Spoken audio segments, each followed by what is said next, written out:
This episode of The Edge is brought to you by Audible.com, offering more than 180,000 titles for smartphone, tablet, and desktop.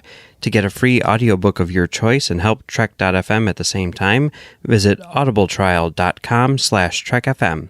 And also by Enterprise in Space, an international program of the nonprofit National Space Society. Find out how you can help science and education and become a virtual crew member aboard the NSS Enterprise Orbiter by visiting enterpriseinspace.org. And if you want to join the conversation and share your thoughts on this episode, join the Babel Conference, our listeners group on Facebook. Just type BABEL into the Facebook search field. We look forward to seeing you there. You're listening to Trek FM. What have you done out there on the edge of Federation space?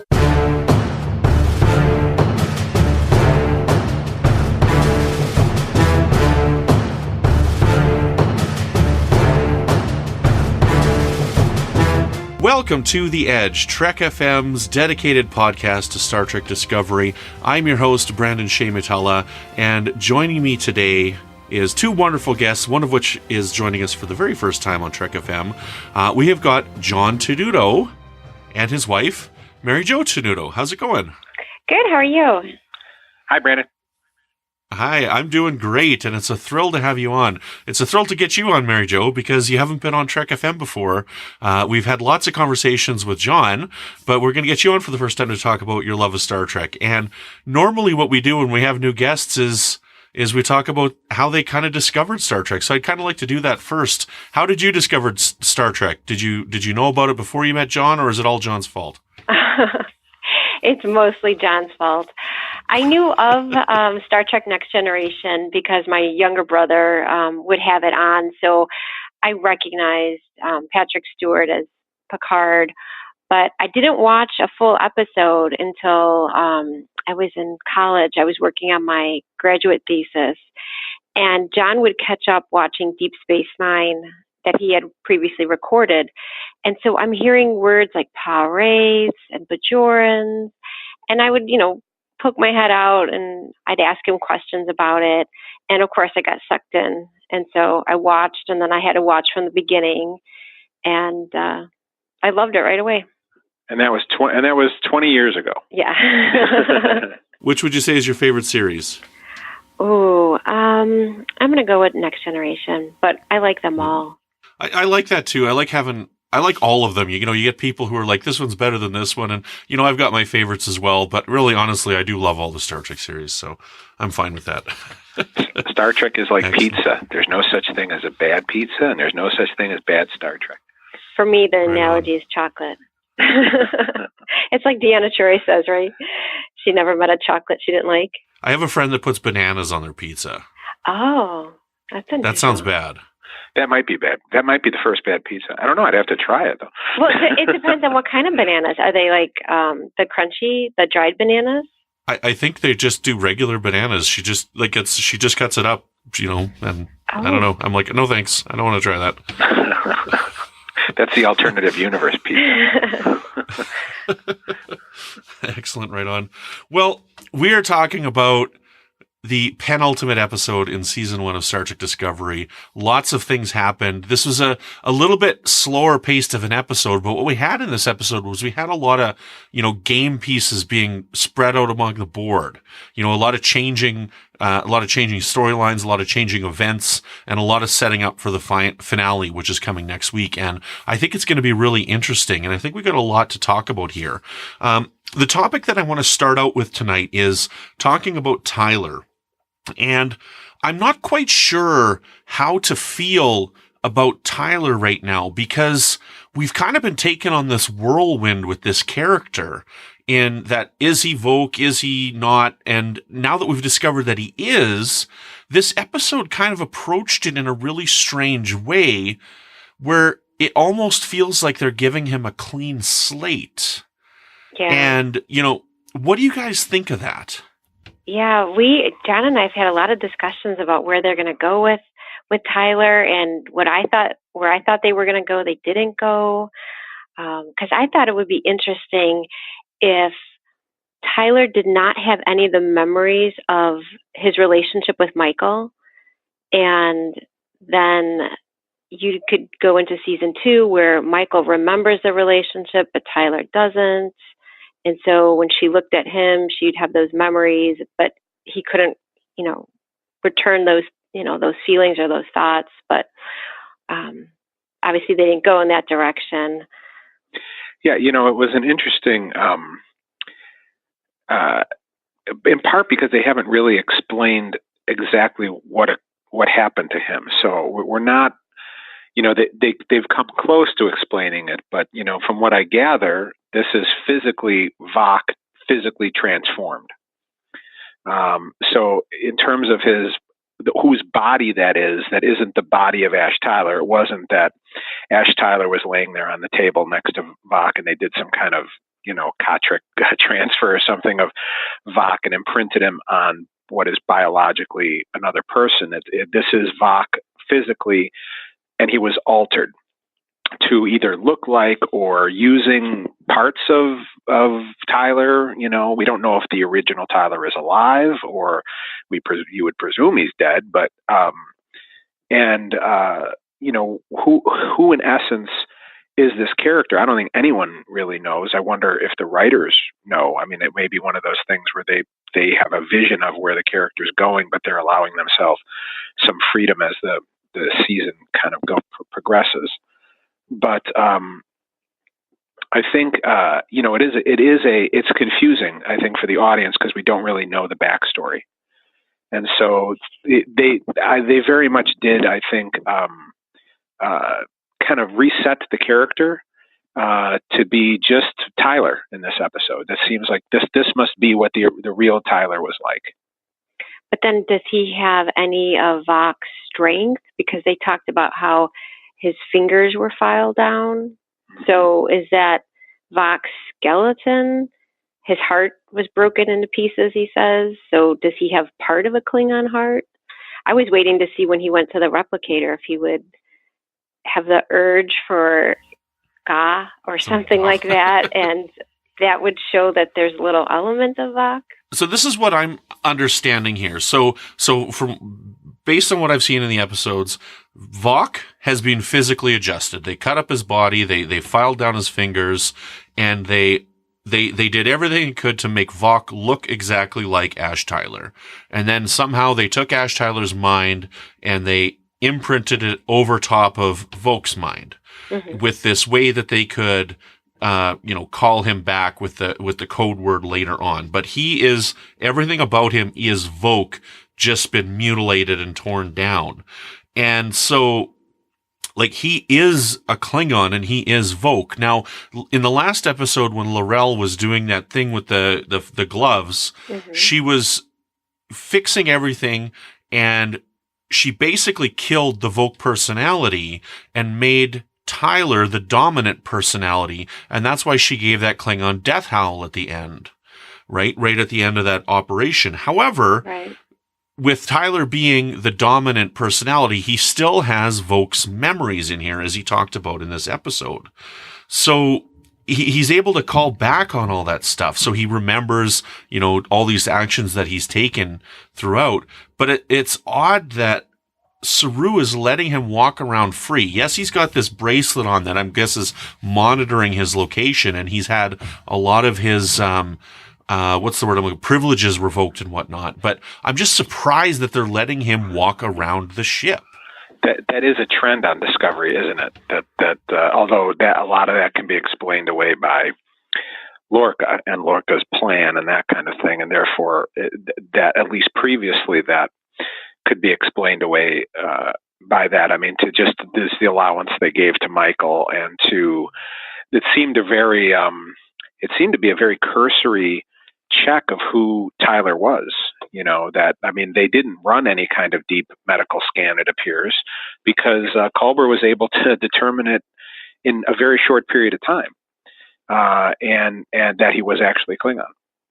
And so that seems to be a kind of a, I guess it's a bit of a convenience or necessity for the plot, but it does seem like an odd choice.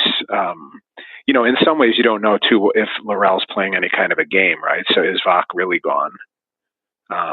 Is he somewhere in there and can be reawakened again? I mean, if we believe L'Rell is at all honorable, then she did sort of kill the Vok personality, right? But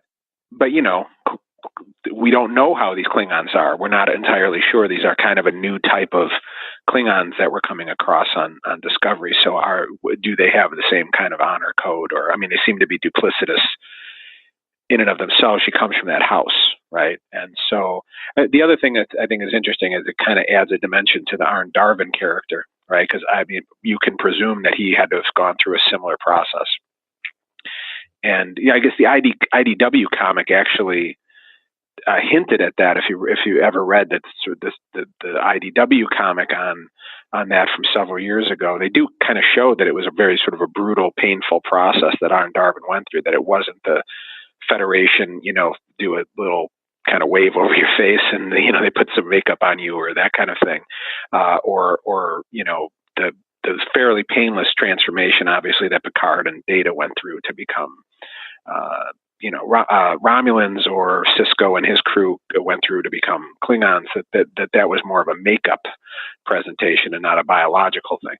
And so that's kind of, I think, an interesting element. I mean, Discovery is very good at that, at making you appreciate some of the previous things that came before in other Star Treks, and they, in essence, by telling their story, they might deepen a little bit that story. So, then is Arne Darvin part of the house that L'Rell comes from, or, what is that relationship? So there's that kind of neat sort of, canon question that's out there.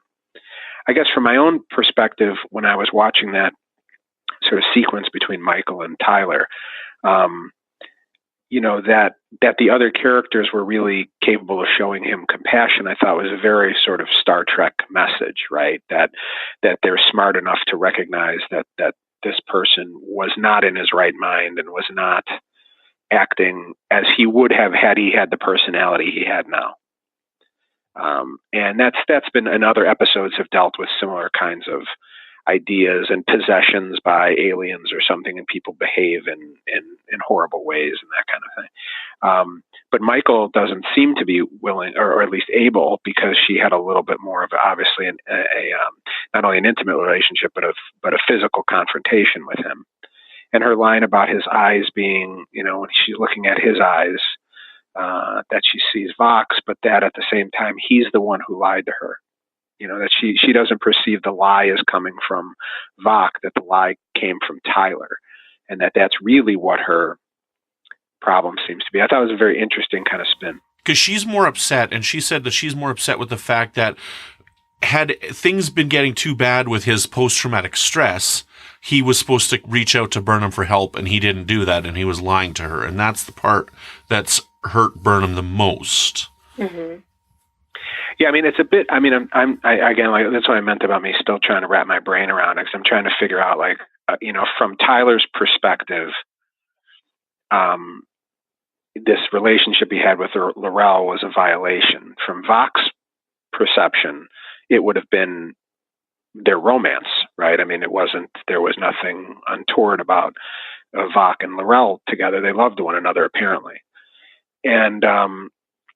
So that adds an interesting dimension to that character, because now you're looking at him dealing with sort of two problems that we as a culture deal with right now, which is sort of the violations and the Me Too campaign in that world. And then at the same time, the idea of our veterans coming home in the United States and around the world and having to deal with the problems that they deal with, having seen what they've seen and experienced what they experience. So it's kind of interesting to have a single character in multiple ways deal with multiple pressing social problems as a symbol of dealing with that. It's kind of unique in Star Trek. One thing that I didn't like about this episode, and I might be looking at it a little bit more differently now because of my exposure to the Me Too campaign, is when Tyler's getting mad at Burnham for kind of rejecting him after this. He's like, why can't you be the one to support me? Look at all these other people who are supporting me and helping me to, come back into the fold where it's your fault, but you can't love me because Klingons killed your family. And he's like placing all this blame on her. Mm-hmm. And I was actually getting quite upset at that scene and upset with Tyler for doing that. Well, he seems very needy. I mean, he obviously is, right? He's very needy at this time in his life, emotionally needy, right? He needs reassurance. He's really lost. I mean, he's lost everything. And in a way, then you have a comparison there you could make between him and many other characters. L'Rell has lost everything. Michael Burnham has lost a great deal. Anybody who's involved in that war has lost that. So you have this sort of theme of loss, and he kind of, I think, he's lashing out. I think from a psychological point of view, that's a normal thing for people to do who are hurting and who are, and anybody who has a relationship with somebody, sometimes you might become short with the person who loves you the most, right? Because they're there at that moment, right? And that's how I kind of read that scene. I read that as him being so desperate that he tried not in a manipulative way, but he tried the I need you, and that didn't work. And so he got angry about it, and that didn't work. And he knew what buttons to push. Yeah. And I mean, but I don't think it was I don't think it was a manipulative thing on his part. I think he was just going through a pretty normal human reaction, which is, can you help me? No. Well, why not? That kind of thing. And, but that was interesting to tie that in, because in some ways, partially because of the way the show is arc based, you really almost have to go back and rewatch things, because it's not that you necessarily forget everything, but you may forget an element here or there. And it's been so long since we visited the concept of Michael and her relationship with the Klingons. We just spent 4 episodes in a mirror universe.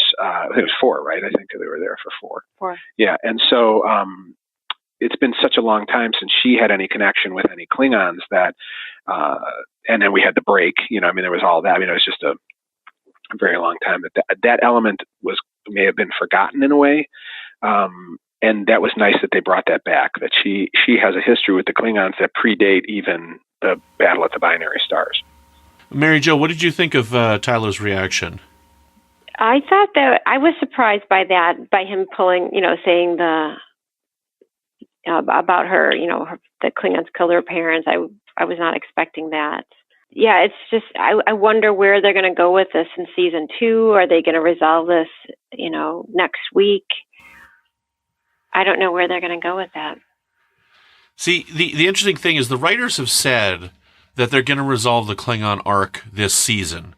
Now, I keep in mind when I think about that these are also the same people that told us Tyler is not Voq. Right. So, they could not be telling the truth on that. Like, they could be holding their cards close to their chest. I mean, if this wraps up next week, we've either got a really wrapped up, like a long episode, or, there's going to be a heck of a lot of things going on in this next episode. Like, this has got to be a pretty long episode. But, kind of one of the things that I'm seeing here is if they do wrap this up, we kind of have to get to where we were with the Klingons in TOS. Now, I know that Enterprise tried to explain how the Klingons looked with the augment virus, but this is kind of not really addressing that. And they've told us that we will get that addressed at some point. And all that I can think is if somehow, I don't know how this would occur, but Tyler and Voq end up coming back to lead the Empire in some way. Oh, that's interesting. I don't know how that could play out to get all the Klingons looking human by 10 years from now with TOS, but they've told us that they're getting there, and we've got a character that looks this way. And I don't know. I'm just kind of rambling right now, but what do you guys think about that? Yeah, we had the same reaction last night. We turned to each other and said, we wonder if next week is going to be a 2-hour episode. Are they going to end it with a 2-hour season finale, or is it only an hour? I don't think anybody said either way how long it is, and obviously they vary week to week. It could be an hour and 15 minutes. Who knows? Just as long as it's not 36 minutes. Yeah, right, yeah, that's too short. I don't need a sitcom length episode of the show again.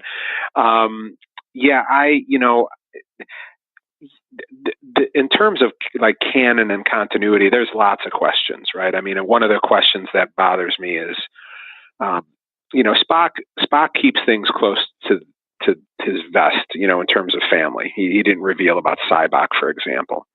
And he also did not reveal about Sarek and Amanda until he had to, right? In Amok Time, in Journey to Babel, he doesn't reveal that they're his parents until everybody's looking at him and he's kind of like, well, these are my parents, and his closest friend Kirk doesn't know that his father is Sarek, right? So he has a tendency of keeping things close to his vest, but he cannot keep Michael Burnham close to his vest. I don't see how that's possible. So if Michael is as famous as she is, infamous, I guess is the better word, as she has been presented to be in the show, so that Tilly, who's a cadet, knows who Michael Burnham is. The convicts with her on board the ship know who Michael Burnham is. The whole galaxy knows who Michael Burnham is in terms of the Federation. And, in today's day and age, we would know everything about an infamous person like that, who their parents were, especially if their parents were somebody famous, an ambassador, a political person. I just can't wrap my head around how Michael and Spock's relationship could have been a secret at all to anybody after Journey to Babel. And it seems like that should have then been mentioned, of course it wasn't, because Michael didn't exist as a character. And I feel the same way about the sort of this whole arc of the Klingons, particularly the last episode or two. We've never heard in the history of the franchise, not from Worf, not from anyone, that the Federation lost 20% of its territory and this many people. It's been, there was a war and but it just seems like that would be something that would have been said had that actually been part of canon, right, prior to this. Same thing with the look of the Klingons, right? I mean, it's also, we haven't seen all 24 houses, right? So there could very well be houses which have a normal quote unquote human look to them, right? Like the TOS Klingons. It's possible. So do you think that in this coming episode that they wipe out those houses and the houses that remain are the ones that look?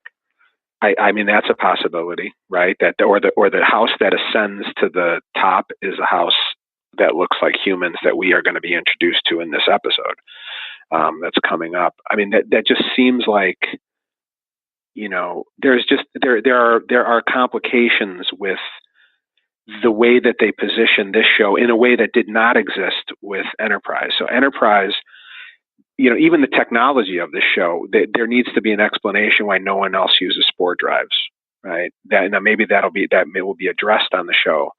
But if spore drives work that well, then every ship should have it.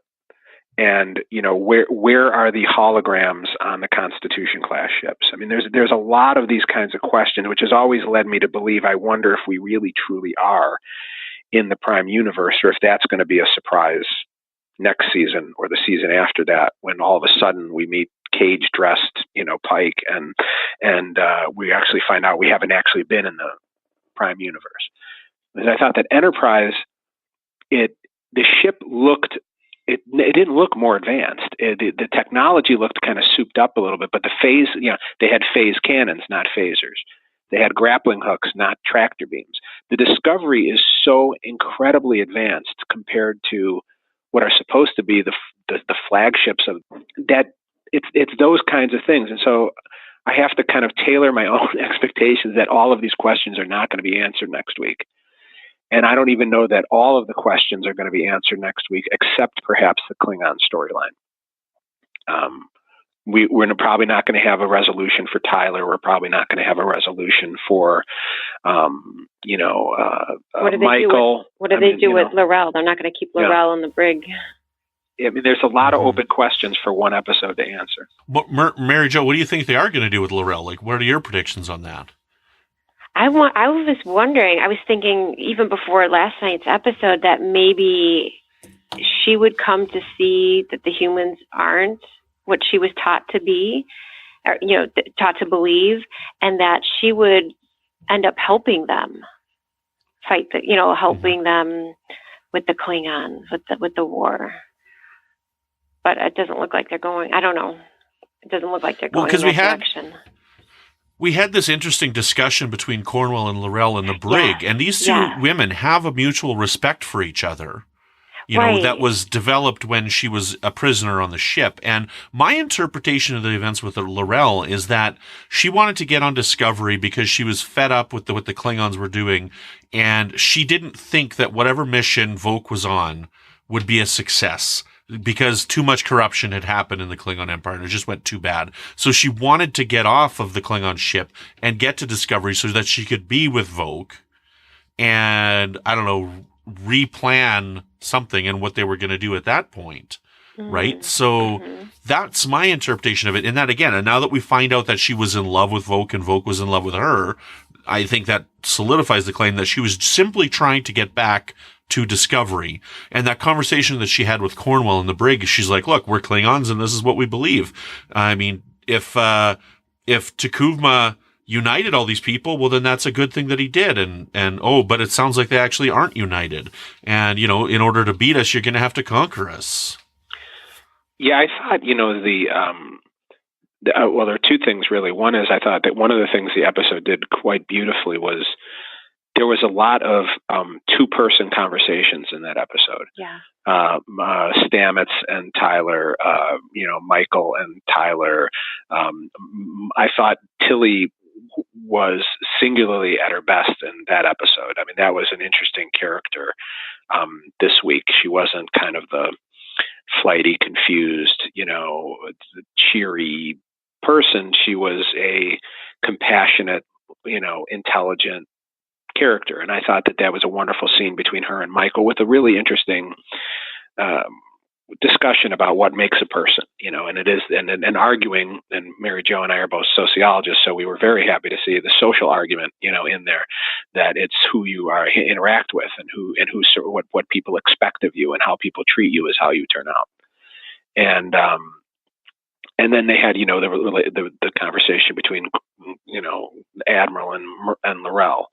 And so they did the acting, the writing, and the directing in those sequences were really, I thought, some of the best of the season in terms of those kind of two-person sequences. I mean, even Giorgio and Sarek. I mean, the whole episode is just filled with these kinds of things. Giorgio and Michael. I mean, that was basically what the episode was. Saru and Michael. I mean, it was like two people conversation. The one that existed, I thought L'Rell, between Cornwell and L'Rell, I thought L'Rell was starting to question her faith in T'Kuvma. I thought there was a moment there where she gave a look on her face, that, because I had thought in the episode that they, at least Tyler had said that the mission was for him to be activated and for them to take over Discovery, and that then they would bring that ship to, the Klingons, and that's how they would restore the House of T'Kuvma, would be to be bringing this piece of technology, this valuable, both trophy symbolically, but also piece of technology with them, and that would restore T'Kuvma's house. But now L'Rell, a little bit of a chink in her connection to T'Kuvma there, because the houses were not united. And I think Cornwell's comments and ideas may have struck a chord with her. So it'll be interesting to see what happens with her. Yeah, it's going to be neat. I don't know that they can wrap this up next week. I mean, we'll see what happens. I'd like to switch gears, and before we get into the Starfleet side of this, I was thinking about something that I specifically wanted to ask you, John, because you're so familiar with Star Trek II. So one of the things that they're going to be doing is they have terraformed, or I guess maybe we should call it mushroom formed, this moon, and they're going to be growing so that they can get more spores and do the jumping again, so they can jump into Kronos. So I'm kind of jumping around the topic here a bit, but in Star Trek II, they had the first step of the Genesis project was in a lab. Then they created this cavern on the moon, and they, rather than, like, logically, why wouldn't they simply test the Genesis device on this dead moon? Well, because they've already created this life on this moon. So they're looking for another planet where they can test the Genesis device, and they're being very thorough. And I mean, they go to what they think is SETI Alpha 6, and they're like, they could be some microbes, but we have to check it out. Where in this episode, they're just like, go to this moon and let's just drop it off. Yeah, I really love Discovery, but I've had a problem with Star Trek. This isn't just Discovery. And it isn't that the Wrath of Khan is some sort of holy text, although to myself and Mary Jo, in the terms of Star Trek, it is, right? I mean, I think for many fans, it's a very important adventure. I just, to me, Star Trek 2 is not only, a fantastic Star Trek movie, I just think it's a fantastic movie. It's a piece of art and really just deserves to be analyzed that way. And there's so many things that are emotionally connected in that film, and I kind of reel against particularly prequel uses of Wrath of Khan dialogue or riffs. So there's the episode where they have Tyler and Michael, and they're with the Pavins, and they do this whole needs of the many conversation, and that was wrong, I thought, because that robs Spock of something that's very unique, very identified with his own death. And I thought, I get the idea of trying to connect her to Spock, but I just thought that was a mistake, because it robs Spock of something, I think, and you don't do that to Spock, and certainly not Spock in Wrath of Khan. And I felt the same way with I loved Saru's speech last time, but I don't want to praise it as much as others because I did not like the inclusion of the no-win scenario idea. Because I thought that takes away from Kirk, right? I mean, that's such an inherent part of who he is in what is arguably one of the defining films of that character. And so I thought that was a mistake. I didn't like that. And I kind of felt that way about this terraforming. I just thought, like, wow, like in a way this cheapens Carol Marcus. It almost makes Carol Marcus seem like what's your problem? Like, why can't you figure that? Like, because not only do they quickly go to this planet, this technology seems to be way more advanced than a Genesis torpedo. And it's so, just in the drawer over there too. So just grab this and just use it. Yeah, right. And I was just thinking, why is she bothering trying to reduce?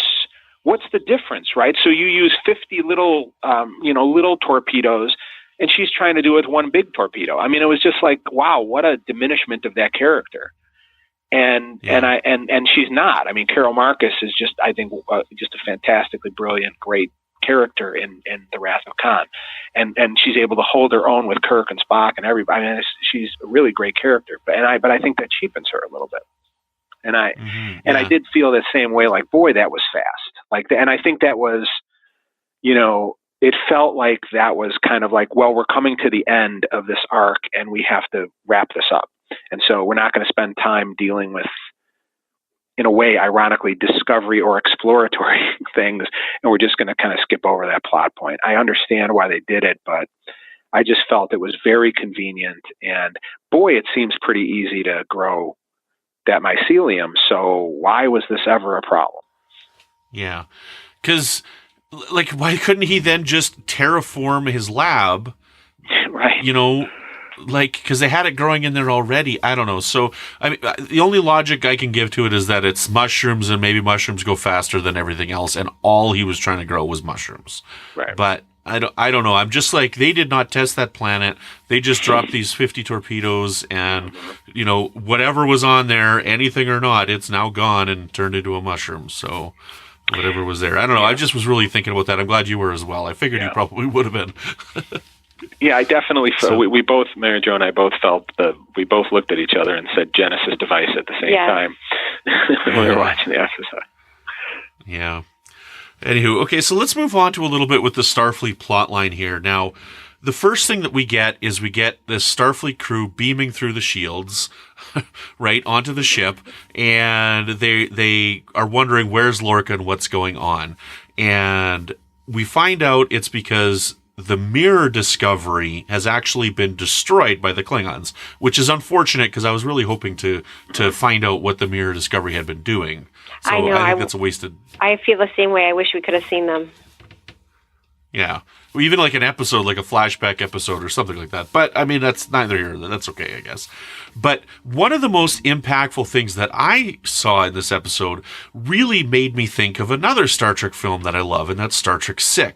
And that's when Sarek did the forcible mind meld on Saru. Mm-hmm. Did you guys think of Star Trek VI when that came up as well? Absolutely. And I felt, it's interesting because Nicholas Meyer talks about how he regrets that scene. That they didn't kind of, what a mind meld was and what that could symbolically represent, and Spock and Valeris, but Spock's history with that. And I'm trying to think of the episode where he talks about the intimacy of that, act, and that it is an intimate act between Vulcans, and then but then he goes and he talks about it with with the woman in the Cloudminders pretty freely about Vulcan everything, the Vulcan drives and everything. But there is that concept that there is certainly a dimension of intimacy to the mind meld, and Nicholas Meyer says that he regrets that sequence because to him it smacks a little bit too much of sort of torture of strong arm tactics, of that kind of stuff. So sort of riffing on sort of the war and what occurred with the previous war that we were in. And so I felt that same way about that scene, that what Sarek did was a violation.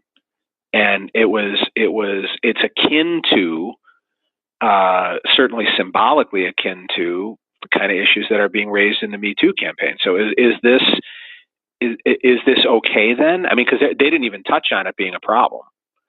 And the only thing I can figure out is maybe it's possible that all Starfleet officers, I was trying to reason out how Sarek could do this and not be considered a bad person, or Spock do it and not be considered a bad person with Valeris and Star Trek VI. And that is, maybe Starfleet officers, as part of their oath, agree to mind melds because the Confederation is aware of how valuable that technique can be.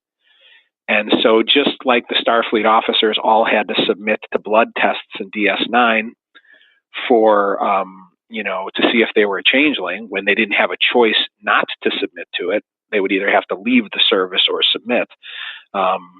Maybe all Starfleet officers agree to that in emergency situations. I don't know. I hope so, because otherwise, that is very disturbing. What Sarek did. Well, especially when you watch Star Trek VI, when you see Valeris, she doesn't look like she ever agreed to that at any point in her Starfleet training. No, she's trembling. Mm-hmm. She's trembling, and almost to the verge of crying and screaming in pain. Mm-hmm. Yeah, absolutely. And, I understand what this represents, and talking with the Star Trek VI thing, like I like the scene in Star Trek VI because it's so difficult to watch. Mm-hmm. And it to me, in that it shows, like we know who Spock is, and we know that Spock is a really good person. And for him to have to do something like that, I'm sure is eating him up inside in that movie. And with Sarek being his father, I'm putting that on him as well, that this is the situation there, and the Federation is down by 20%. They've seen the Discovery destroyed. I'm sure they didn't know at that time that it was the mirror Discovery. They just thought it was the Discovery. And then all of a sudden the Discovery shows up, right? So, I can understand the situation they're in, but it really opens up these interesting conversations, especially in this day and age with, the internet and, what control can the government have over you, and, these ideas of net neutrality and tracking your web servers and the internet sites that you go to, all in the name of national security. And it's like, well, how far is too far in the name of national security? And I think that's what this opens up as a question. And they really didn't touch on that at all in this episode. We understand the stakes, but they didn't have that discussion. No, and I think that's also part of the, the fact that this episode was in essence a setup for, and like you had mentioned, it's moving the chess pieces in place, so that it was very, very much an expository in a way episode, but beautifully done with those sequences, with those conversations. But I thought there were things that was just like, we need to have the everything be at this point when we start the next episode. And so things that really should have gotten more exploration, whether it was social things like Sarek and Saru, or sort of Star Trek philosophical things like Stamets and even Stamets's dealing with Culber's death was fairly rapidly handled, at least for now. Maybe they'll deal with it later, or maybe they're not dealing with it because it's almost like a Tholian web kind of thing, and maybe Culber will return. Maybe that little green mycelium going into Tilly is a remnant of the soul of Culbert, and who knows.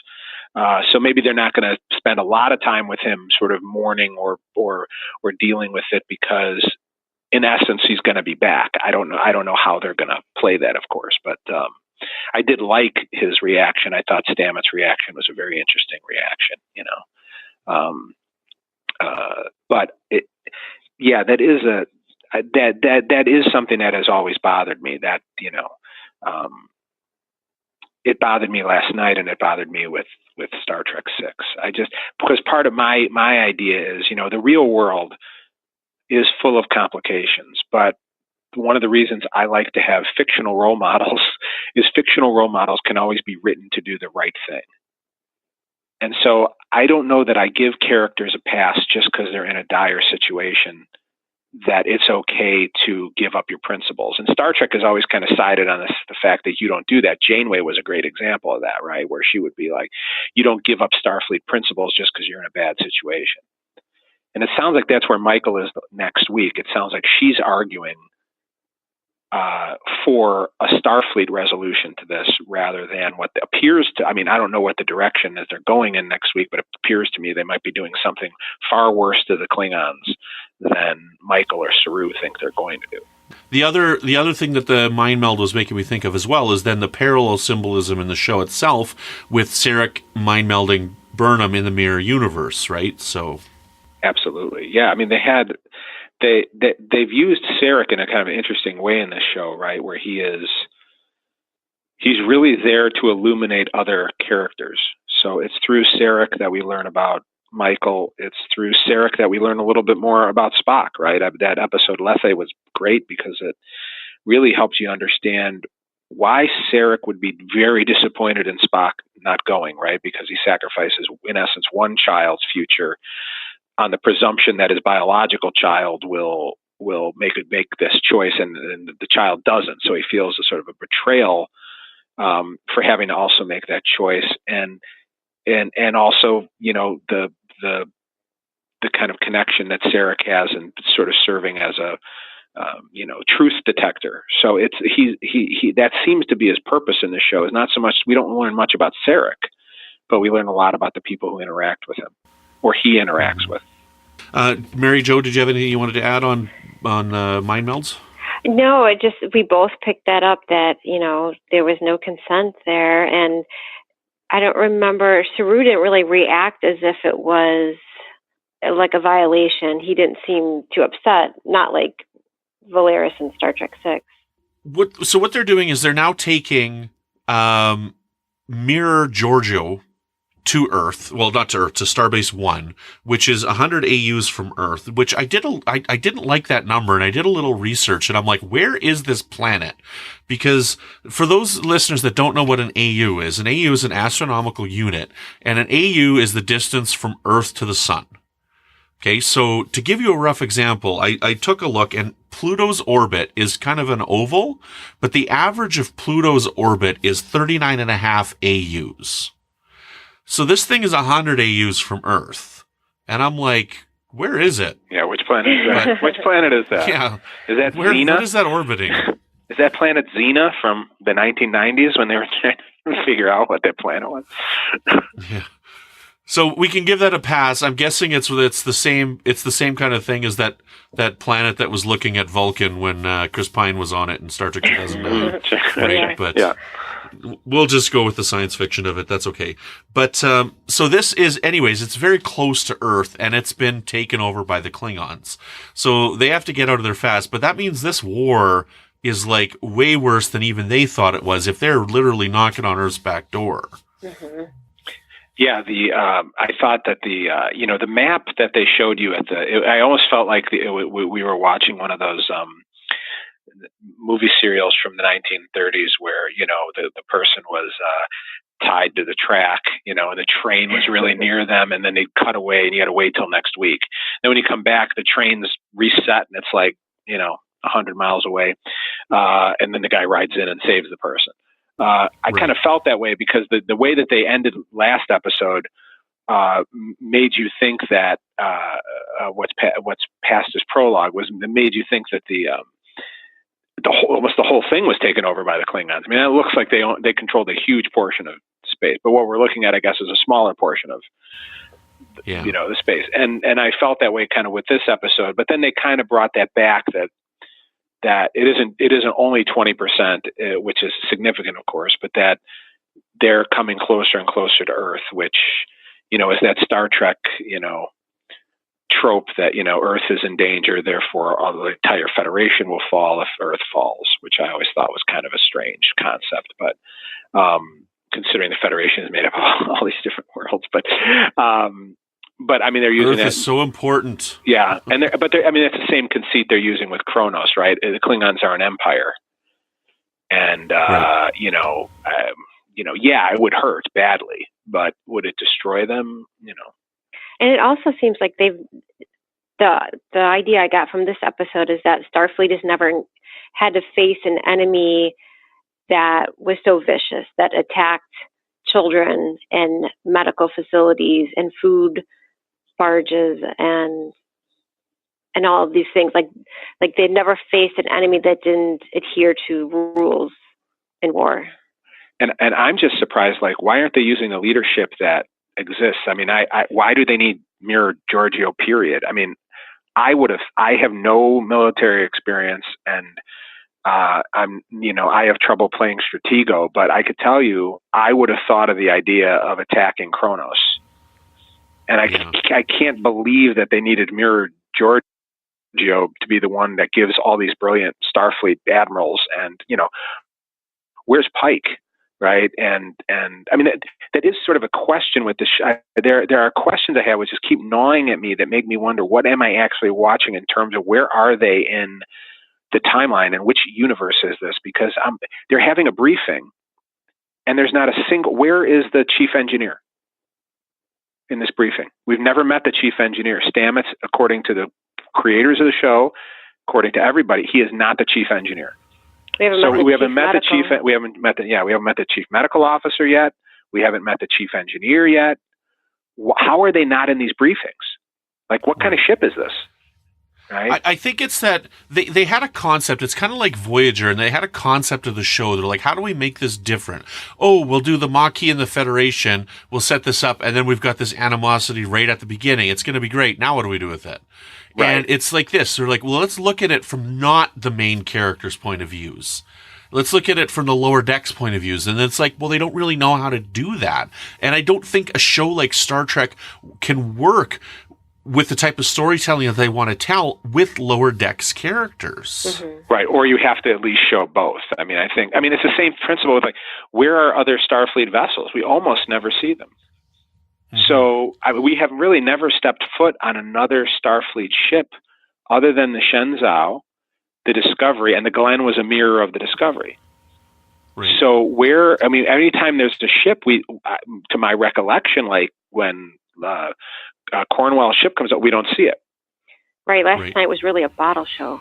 And I just wonder if, I don't know what the purpose of that is, but it does seem strange to me, those kinds of decisions, and I don't know why those are being made, unless there's a surprise they're holding back, or next season we're going to get the Discovery crew and we're going to have regular sort of Star Trek adventures, because they haven't done any discovering yet either. I mean, we have not had really any exploration except for the Pavan world, and there hasn't really been any of the exploration that's the heart of every Star Trek television show. And so next season, maybe that's the plan. Maybe they're going to have an arc, but it's going to involve discovering, and that's when we're going to get introduced to these characters. But it just seems odd to me.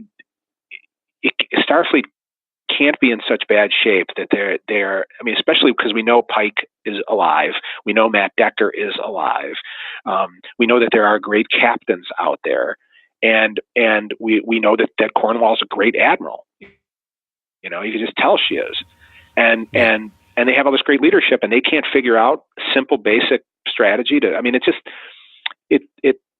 is kind of odd, and it either shows how badly the Federation is being beaten, that they don't even know what's going on, they can't figure this out, or it kind of speaks to I always wonder how much of Discovery is the result of the confusion of its beginning. So the sort of, you know, Brian Fuller exit and the entrance of the new group of people, and how much of this is kind of like trying to figure all this stuff out, kind of, you know, like doing your homework at the last minute is kind of what it seems like, and it's not quite as put together as it could have been. And then how do you resolve that and tell? But that they're able to tell such emotional and good stories despite that is a testament to how talented they are. Yeah, it's going to be interesting to see how this wraps up, because I mean, like I've watched each episode 4 times. The first part I've watched 5, and this time I've watched them all 4, except for this week's episode. But it's like, it's going to be interesting to watch everything again, but there's still a lot of questions that I have that haven't been answered yet. And I mean, we do have one more week to go. It's going to be interesting to see what happens and how we wrap it up. But I'm excited. I love the show, and I critique it because I love it. That's how we absolutely feel. Sure. You know, it's a different kind of Star Trek, and you know, I mean, I felt like about last night's episode that was the most. I hate to use the phrase Star Trek because Star Trek means a lot of different things to a lot of different people. I mean, there's no definition of what Star Trek is, or one, you know, no one person can say, well, this is Star Trek and this isn't Star Trek. But just for myself, I felt very comfortable in last night's episode for most of it. And I haven't felt comfortable this season because because we had a captain who wasn't really, from our universe. And I mean, so there's a reason you felt uncomfortable, where I guess we were supposed to feel uncomfortable, right, the whole season. And, but like last night, it was nice to see them operating as kind of what we think of as a Starfleet crew. I'm a little disappointed that they brought Captain Giorgio in, because it appeared, and then looking at the previews for next week and the after Trek bonus scene that they provided. I mean, it almost like, okay, now it's Lorca back, right? Lorca's back again. I mean, we don't, let's have Cornwell there. Let's have Saru there. Let's have somebody on that ship, running that ship, who is, a genuine, real Starfleet person with genuine, real Starfleet values. And we got that for a good portion of the episode. Well, I hope that the next episode next week is not majority, fake Captain Giorgio running things, because that's just, to me, that's a retread of Lorca. And, I don't know how interesting that's going to be. I question the logic of bringing Giorgio over as well. I mean, whatever we're going to see next week will answer that question, but I'm like, I don't understand this. I agree with what you were saying, John. Why couldn't anybody else figure this out? Like, what super secret knowledge does she have that they need to lie to the crew and say that this is our Giorgio back? Yeah, I mean, Mary Jo and I were talking about that last night, and Mary Jo and I both had the same reaction, which is, if you had just, that whole crew had just traveled to the mirror universe, right? Everyone there. And they know what's going on, right? So, okay, they're under orders. They're not supposed to talk about it. And that's how you maintain the continuity, that Kirk and Spock are surprised that there's a mirror universe. I mean, that works. That makes sense. But these people were there. They know that there's doppelgangers there, because they know that because Cadet Tilly became Captain Killy, right? They know this. So I don't know. And they know about Lorca. Right. They know about Lorca. So I'm sitting there going, if I'm any of these characters, if I'm Kayla, if I'm any of the characters on that bridge, and Captain Giorgio walks in and they tell me that Captain Giorgio wasn't dead for the last year and a half, that she was rescued, and here she is back in, and after we've put her in charge of the Discovery, instantaneously I would go, that's from the Mirror Universe. That isn't really Giorgio. There isn't a Starfleet trained person on that bridge who should be dumb enough to fall for that. And I hope next week they haven't.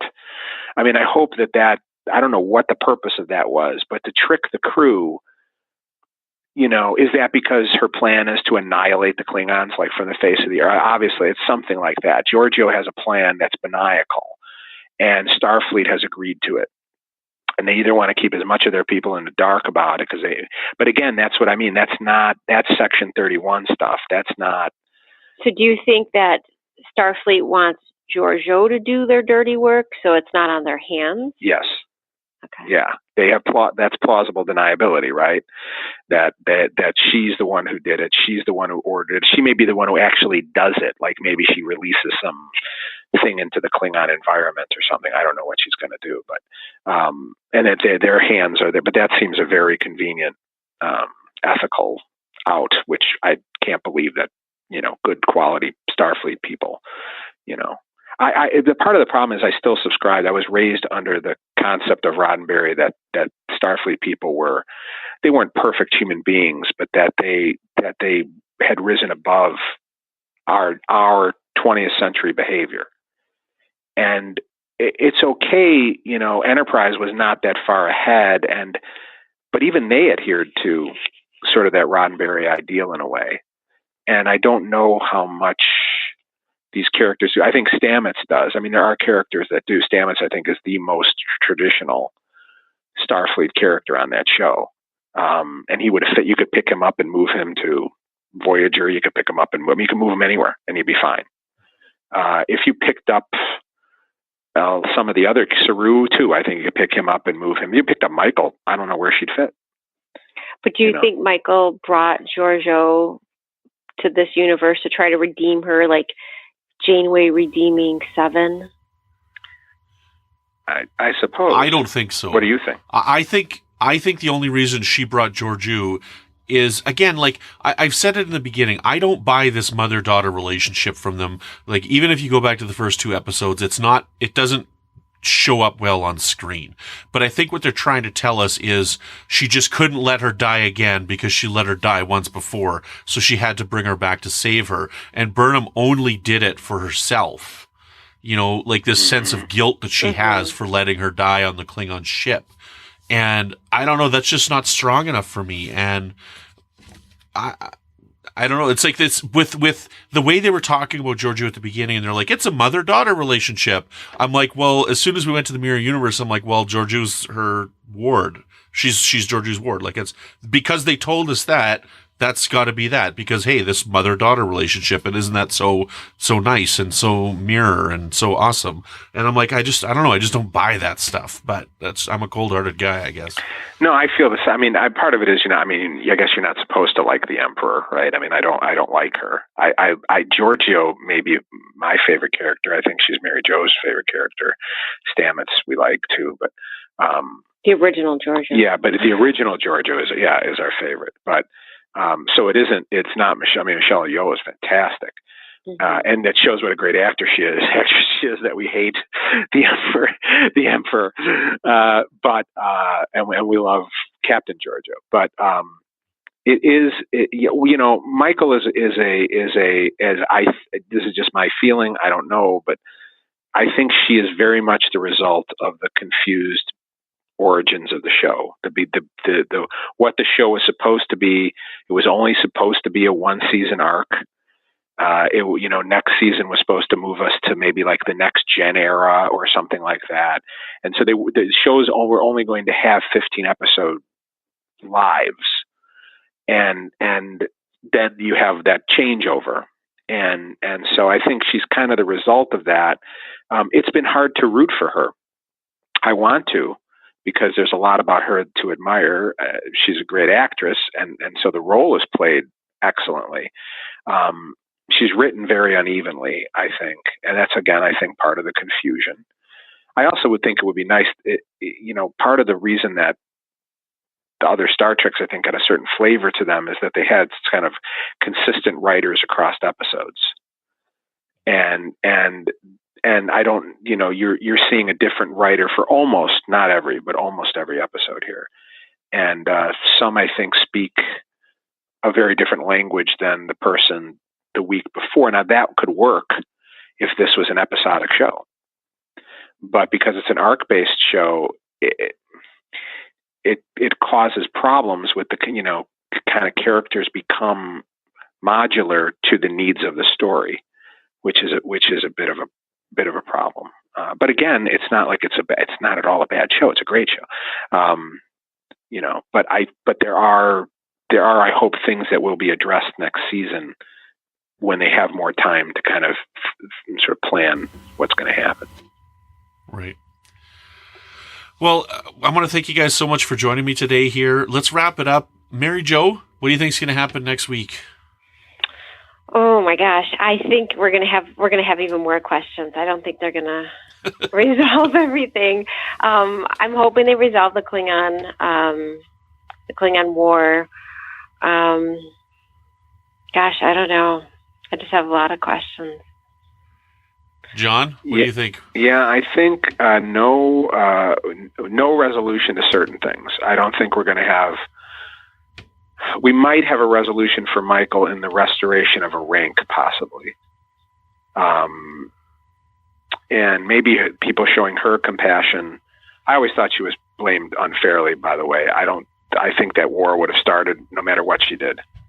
Most people agree with you. I think, on that, John. Yeah, and I mean, her mutiny lasted a minute and a half. It wasn't like a mutiny of like she didn't do anything. It was like a mutiny. You went to the bathroom, came back, nothing changed. I mean, it wasn't much of a mutiny. And so I'm hoping that maybe they realize that in that world, that they realize that it's not her fault, and that she realizes this war is not her fault. So I'm kind of hoping that she gets a rank and has some redemption for herself. I think she deserves it. I don't think we're going to get any resolution with Tyler. That's just my guess. I don't think we're going to get resolution with a lot of the characters, with Culber or with Stamets or with Tilly or anything like that. I think we're going to get. I hope that they fulfill their promise. I think it's time to end the Klingon War and move Star Trek to a show of exploration. And I hope that they do that, because that's where the optimism of it comes in. I also wish they'd lighten the sets up, because I've never understood why do people live on dark ships? And I mean, just put the lights on and just, lighten the show up. And I'm okay with the visual of it because of the theme of the war. When the war is over, I want that ship to be as bright as Voyager or Next Gen. Or, I mean, it seems to me like something you would do. That I'm hoping for. There's a bit of an aesthetic change. I kind of hope that they bring on some of the original designers and costumers and things. Not that they haven't done a great job or that they should get rid of anybody, but if they need new designs and they don't have people there to do it, I'd love to see a Doug Drexler or some of the original people come back and put their stamp on that a little bit. I would love to see more. I was so happy when Joe Menosky wrote a script, and I'd love to see more of that, where we have a mixture of the new people who are doing a really great job with some of the veterans who could, I think, bring a certain history and sense to the show. My gosh, what would Ira Stephen Bear do with an episode of this show would be phenomenal, right? I mean, so I'd like to see that in terms of the behind the scenes kind of thing. So I could say one thing I don't want to see. One thing is that I hope they don't time travel to get out of this. I just don't want it to feel like a cheat, like a lot of where they make it seem like a lot of the stuff that happened didn't happen. Yeah, I'm a little bit worried about that myself. Like that's my big worry for next week, is we're going to get a big reset button at the end of it, and I really hope that doesn't happen. but I kind of fear that it might. My only other prediction is I think somehow Voq is going to end up being in charge, like Tyler's going to end up in charge of the Klingon Empire, and this will somehow explain why they look all human again. Oh, that's interesting.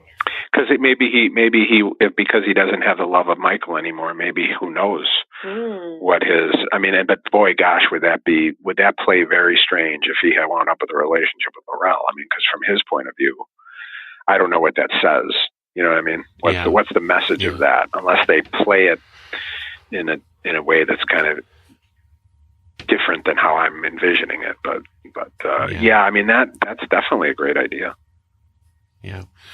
Well, thank you so much for joining me tonight. I really appreciate this. We're just, as of the release of this, we're just 2 days away from the season finale, so we're very excited. In the meantime, John and Mary Jo, where can people find you online if they want to, talk with you, or what's going on in your guys' lives right now? Well, we're just we're excited like everyone else. We're waiting for the finale, and we'd love to talk to fellow fans about it.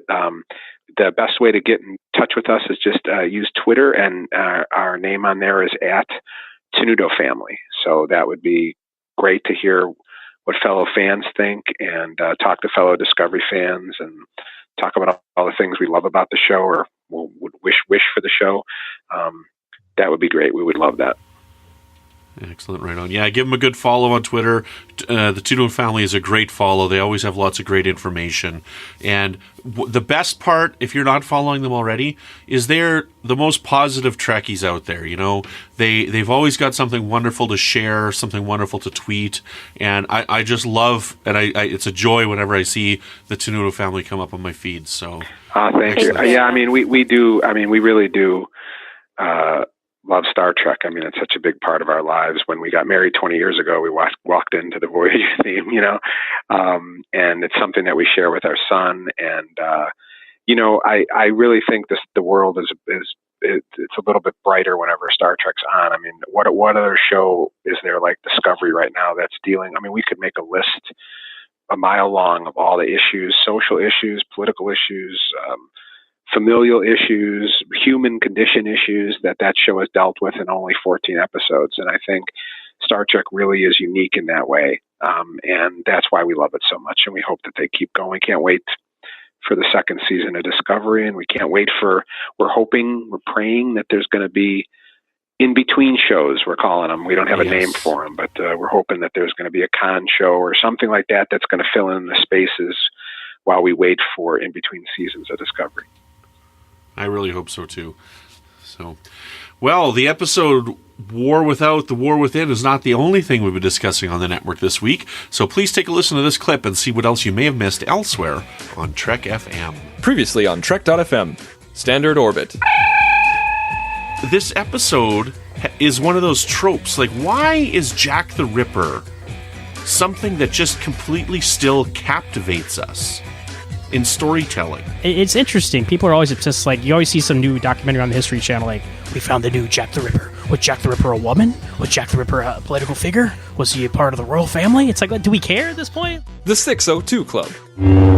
Yes, you're absolutely right. I love the fact that the theme of PTSD carries through, and the very first thing that they do is they throw at you, they double underline, circle, and bold the point that revenge doesn't chase the demons away. Earl Grey.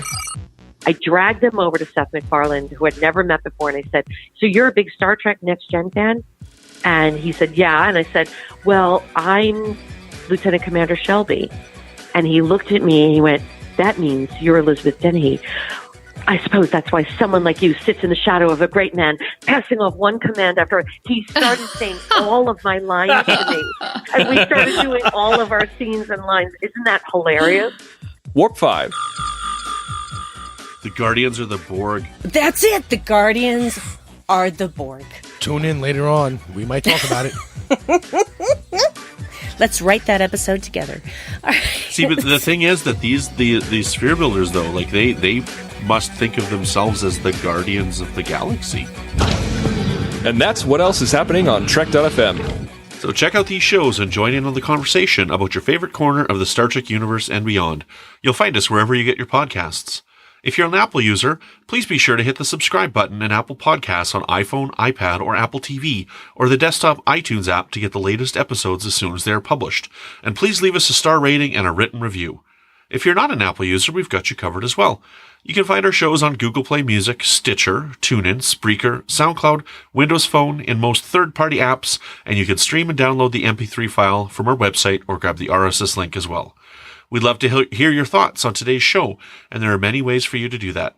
The best place is to join in the larger conversation in our group, which is called the Babel Conference. It's our Facebook listeners group. Just type Babel, that's B-A-B-E-L, into the search field on Facebook, and it should come right up. If you'd like to send us an email, you can use the form on our website at trek.fm/contact. Choose to send to a show and select The Edge. That will come right to us. You can also find the network on Twitter at TrekFM and on Facebook at facebook.com/TrekFM. And if you want to find me, you can find me also on the network here with Warp 5, which is our Star Trek Enterprise podcast. And I host that with Brandy Chicola and Patrick Devlin. And you can find me over on the Fandom Podcast Network, and we now have our own independent feed with a show called Good Evening, an Alfred Hitchcock podcast, where we go through the Hitchcock films one at a time. And I host that with my friends Chris and Tom. If you'd like to help us all keep our shows coming to you each week, you can become a patron of the network on Patreon. Just visit patreon.com/TrekFM, that's patreon.com/TrekFM, to get all the details. Perks include early access to episodes, exclusive content, producer credits, and more, available through our special patrons website, Patron Zone. It requires a great deal of money to produce, host, and distribute these shows each month, and we really appreciate any support you can give us, and we hope you'll join the team. Again, you'll find all the details at patreon.com/TrekFM.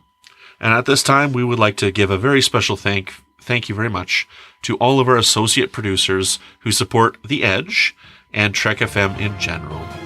So thank you so much to Norman C. Lau, Tony Robinson, Thomas Puleo, Lisa Slack, Shoab Mirza, Richard Rutledge, James Muldrow, and Cornelia Reutner.